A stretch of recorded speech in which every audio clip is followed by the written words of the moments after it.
আসসালামু আলাইকুম প্রিয় দর্শক, আজকে আমি তোমাদের জন্য 5টি ইসলামিক প্রশ্ন নিয়ে হাজির হয়েছি। তার মধ্যে 5 নম্বর প্রশ্নটি অনেক ইম্পর্টেন্ট। সো ভিডিওটা স্কিপ না করে পুরোটা দেখতে থাকো। চলো ভিডিওটা শুরু করা যাক। নাম্বার 1, কুরআনের সূরার সংখ্যা কয়টি? 1 113টি, খ 115টি, গ 114টি, ঘ 110টি। 9, 8, 7, 6, 5, 4, 3, 2, 1, 0.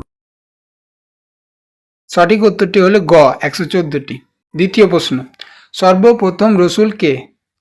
ক হজরত ইব্রাহিম আলী সাল্লাম, খ হজরত আদম আলী সাল্লাম, গ হজরত মোহাম্মদ 9, সাল্লাল্লাহু আলী ওয়াসাল্লাম, 8, হজরত নূহ আলী সাল্লাম। 7, 6, 5, 4, 3, 2, 1, 0. সঠিক উত্তরটি হচ্ছে খ হজরত আদম আলী সাল্লাম। 3 নম্বর প্রশ্ন, নামাজ শব্দটির আরবি পরিভাষা কি? ক সালাত, খ জাকাত, গ সওয়াম, ঘ 9, জিহাদ। 8, 7, 6, 5, 4, 3, 2, 1, 0. সঠিক উত্তরটি হলো ক সালাত।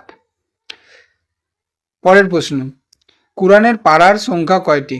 ক 20, খ 30, গ 40, ঘ 10টি। 9, 8, 7, 6, 5, 4, 3, 2, 1, 0. সঠিক উত্তরটি হলো খ 30টি। পরবর্তী প্রশ্ন, সর্বপ্রথম কোন নবী কলম দিয়ে লেখা শুরু করেন? 1 নম্বর মোহাম্মদ শাহ, 2 নম্বর ইদ্রাইস আলী সাল্লাম, 3 নম্বর ইব্রাহিম আলী সাল্লাম, 4 নম্বর জুলকিফল আলী সাল্লাম। 9, 8, 7, 6, 5, 4, 3, 2, সঠিক 1, উত্তরটি হলো 0. 2 ইদ্রাইস আলী সাল্লাম। আমাদের ভিডিওটা যদি ভালো লেগে থাকে অবশ্যই আমাদের চ্যানেলটাকে সাবস্ক্রাইব করবে, লাইক করবে, কমেন্ট করবে, শেয়ার করবে এবং পরবর্তী ভিডিও দেখার জন্য অবশ্যই আমার